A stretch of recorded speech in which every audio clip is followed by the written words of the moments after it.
Bem-vindos aí ao canal Rua do Inconsciente. Tema de hoje, vou desenvolver um pouco um tema que eu considero crucial, fundamental e, de certa maneira, um diferencial para outros escritos sobre o acompanhamento terapêutico, que vem muito da experiência que eu transitei com pessoas com deficiências graves, severas, né? Bom, essa é a terminologia usada. Então, logo depois da vinheta, eu volto com o tema Conversando com Crianças que Não Conversam, né? E aí, eu espero que, se vocês gostarem, que os senhores possam dar like e apertar o joinha no canal, porque quando você dá o joinha no canal, só para você entender, os vídeos começam a ser mais acessados. O YouTube ele funciona assim. Se você se inscreve no canal, isso também ajuda, né? Se você vê o vídeo e não dá o joinha, o vídeo ele não ganha mais alcance, tá bom? Então eu te peço essa gentileza, caso goste do vídeo. Se não gostar, evidente que não deu o joinha, ou deu o joinha ao contrário também tá valendo, tá joia? Então logo depois da vinheta eu volto.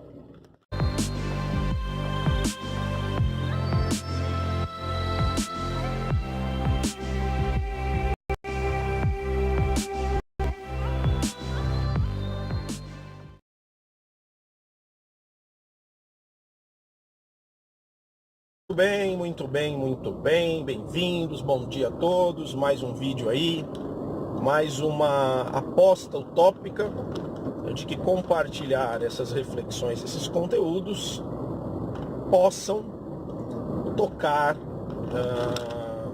e levar alguém a reflexões novas, inéditas, a devires, a outras possibilidades, né? Eu sou um entusiasta da rede social, da tecnologia, penso que hoje em dia você tem na tecnologia um parceiro. É possível a gente fazer aulas gratuitas, é possível a gente compartilhar saberes, não é? E isso é algo bastante generoso na época que nós vivemos.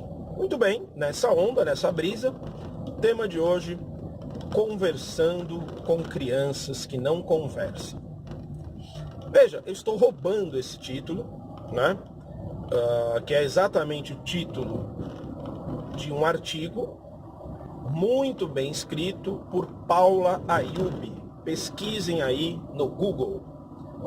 Paula Ayub foi, eu acho que é, né, uma das grandes mestres que eu tive o prazer de contactar e que fez um trabalho belíssimo. A Paula Ayub também vem do seio do acompanhamento terapêutico.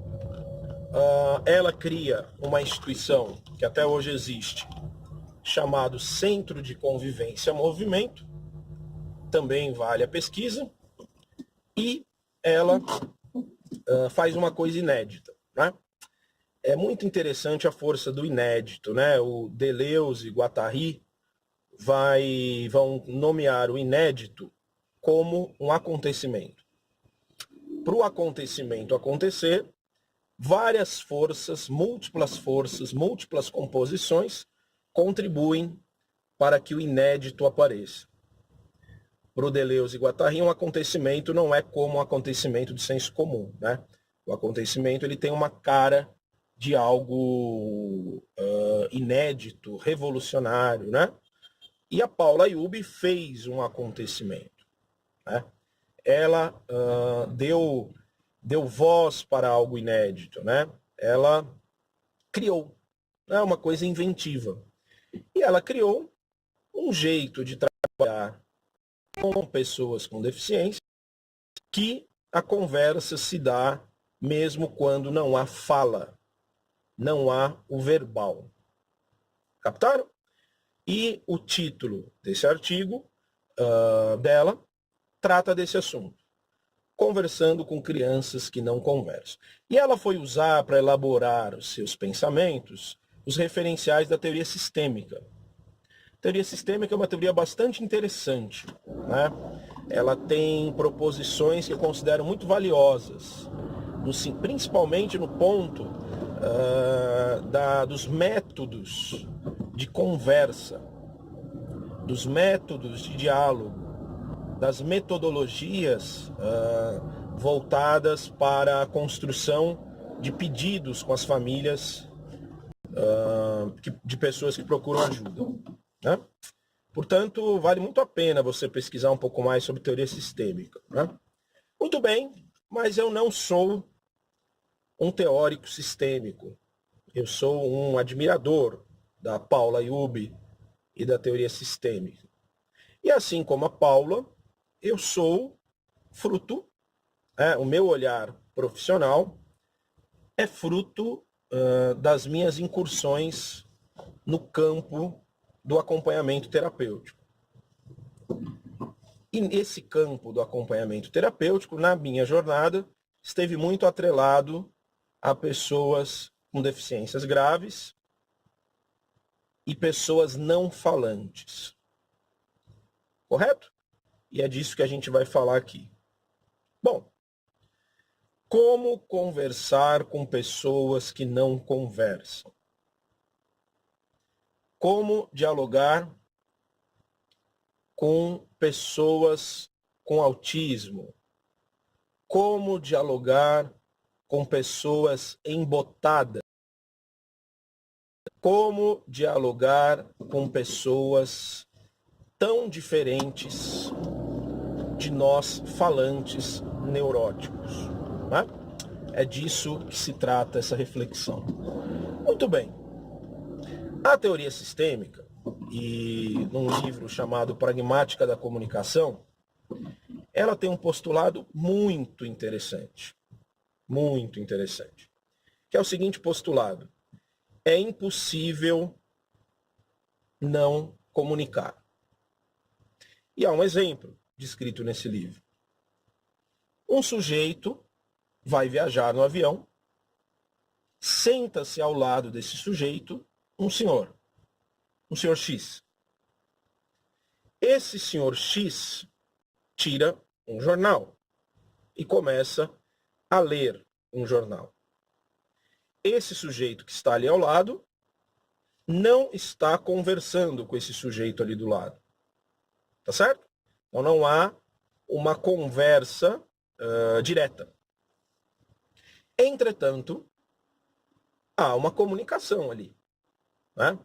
Esse sujeito que está com o jornal na mão está comunicando algo ao outro que está do seu lado. E o outro que está do seu lado está comunicando algo a esse sujeito. Compreenderam? Essa comunicação que se dá é o campo, se a gente for pensar em Winnicott, do intermediário, que o acompanhante terapêutico, ou um analista, ou qualquer outro profissional, precisará decodificar, entrar em contato, para entender a qualidade dessa comunicação. Ou seja, o que esse indivíduo está comunicando. Para que eu entre nesse campo, eu preciso me desfazer. Eu preciso me desfazer das verdades, das convicções. Porque esse é um campo, esse intervalinho, esse campo da comunicação, ele é um campo que só é acessado criativamente, inventivamente, intuitivamente. É acessado via corpo. Compreenderam?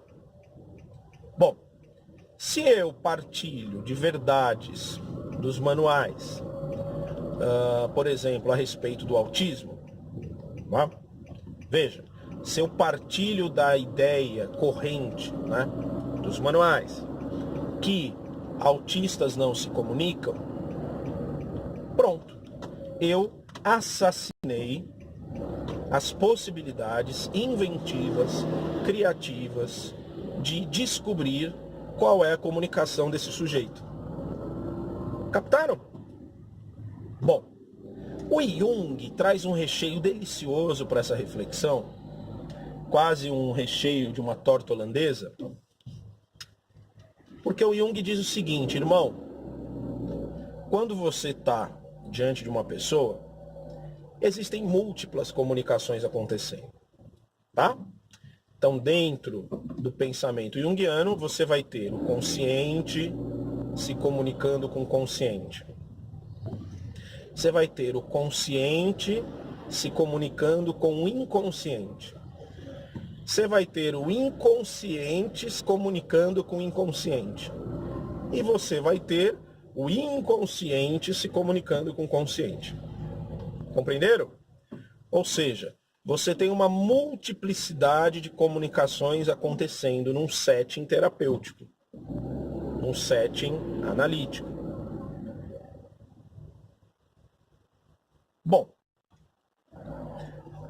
para acessar essas comunicações inconscientes,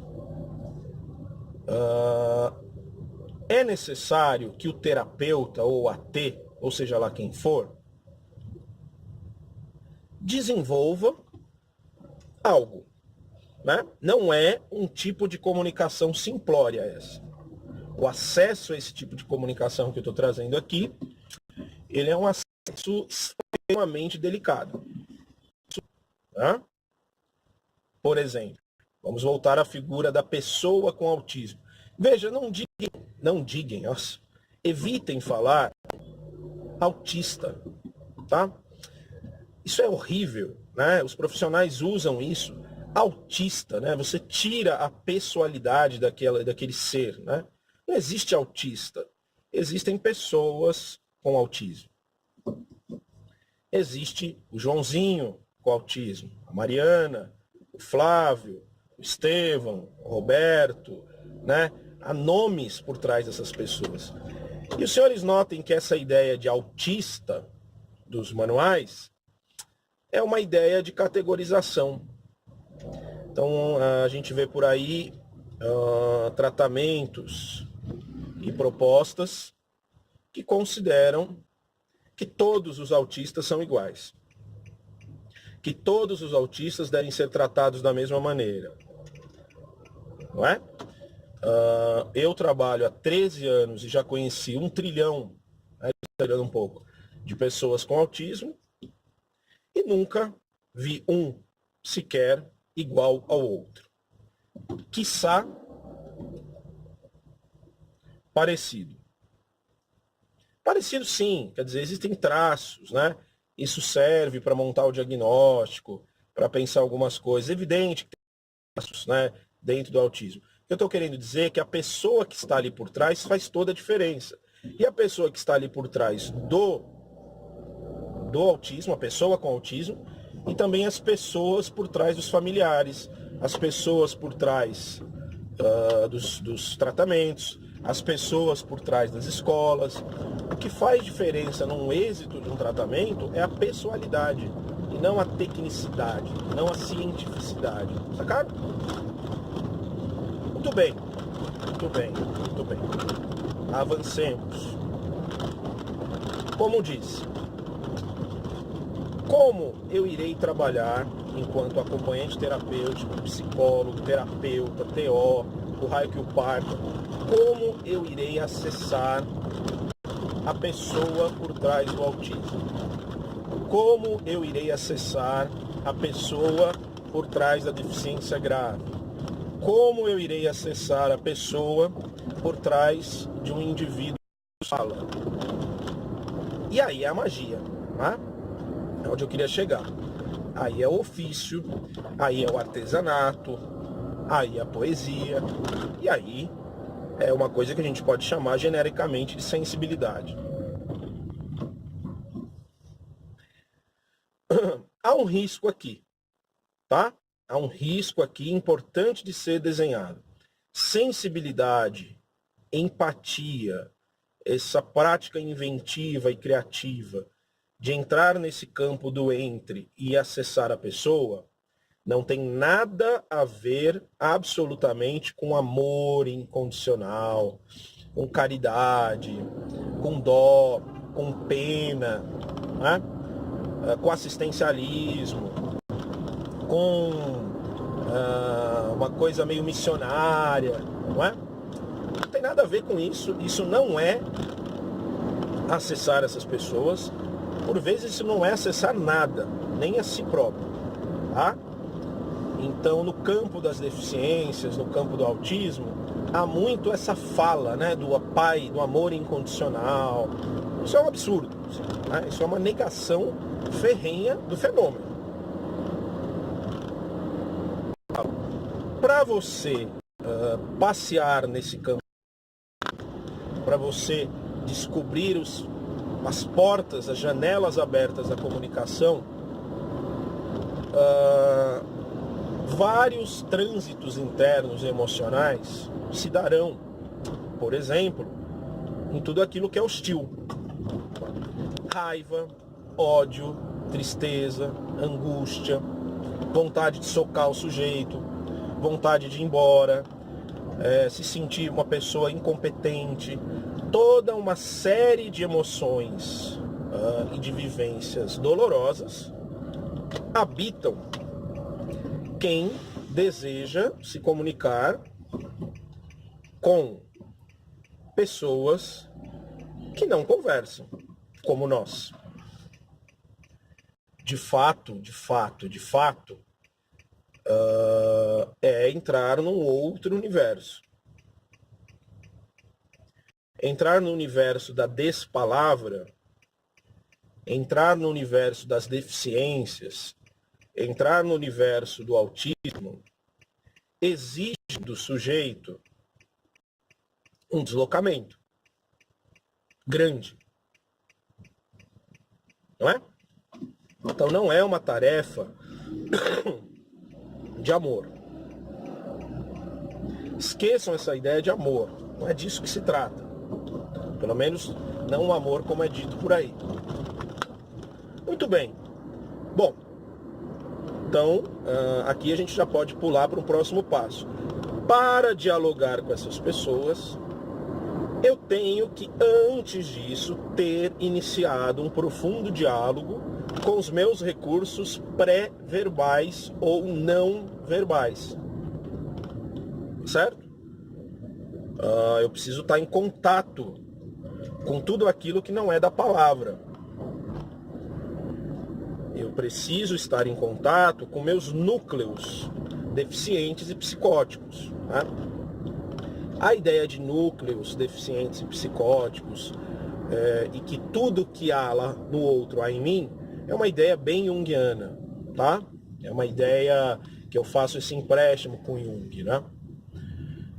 Portanto, o trabalho de acessar as pessoas que não conversam no campo do entre é um trabalho duplo, que está triplo. Eu preciso estar ali no contato com esse sujeito e me entregar essa experiência, viver essa experiência, sentir o que tiver que ser sentido, por bastante tempo, inclusive.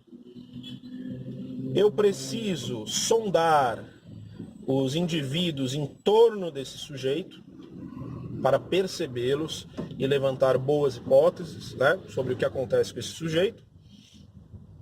Eu preciso fazer uma investigação profunda na minha sensibilidade. E aí eu considero que a psicologia é incompetente para isso.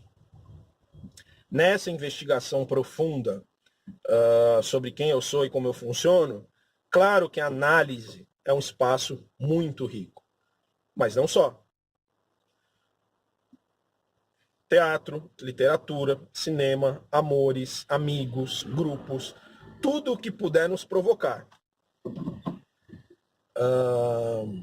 Para conversar com crianças que não conversam, nós precisaremos expandir os limites da nossa psique. Alastrar, né? Melhor dizendo, não alastrar a palavra. Alargar as nossas capacidades comunicacionais. E o referencial junguiano também é importante, porque ele nos traz um conceito que eu acho lindo no Jung, que é do inconsciente coletivo. Ora, o inconsciente coletivo, ele é anterior ao nascimento do ser. E o inconsciente coletivo está presente em todos os seres. Portanto, há na psique um ponto de contato comum. Compreenderam? Há na psique um inconsciente que é herdado, né? Inconsciente psíquico, estruturas instintuais psíquicas. E isso acompanha gregos e troianos, que equivale a dizer que isso está presente na pessoa com autismo, no neurótico, no psicótico, em nós, não sei quem, no João, na Maria. Ou seja, todos somos humanos. Humanos. Se todos somos humanos, é possível haver diálogos e comunicações. Agora, é muito mais simplório e moderno, nós adoramos a modernidade, é muito mais científico recusar tudo isso e falar sobre os autistas, os psicóticos, usar a nossa teoria para negar a humanidade desses sujeitos, não é? Compreenderam? Portanto, meus caros, já finalizando, nessa minha trajetória, eu nunca vi um sujeito que não se comunica. Nunca vi. Nunca vi. E eu posso dizer que nesse trajeto longo desse percurso que eu falei para os senhores do território do Entre, todos comunicam. Todos têm desejos, tristezas, angústias, vontades, sonhos, paralisações, medos, ódios. Todos são humanos. Correto? Desde a pessoa com deficiência severíssima ao neurótico que se acha superior, que somos nós, né? Nós nos achamos neuróticos superiores. Tá? Tá certo? Então, esse paradigma de pensar o humano por trás das deficiências é a grande transformação possível, né? Se é assim que a gente pode pensar. Recomendo aos senhores, para finalizar, um filme, acho que tem no YouTubas aí, chamado Escafandro e a Borboleta.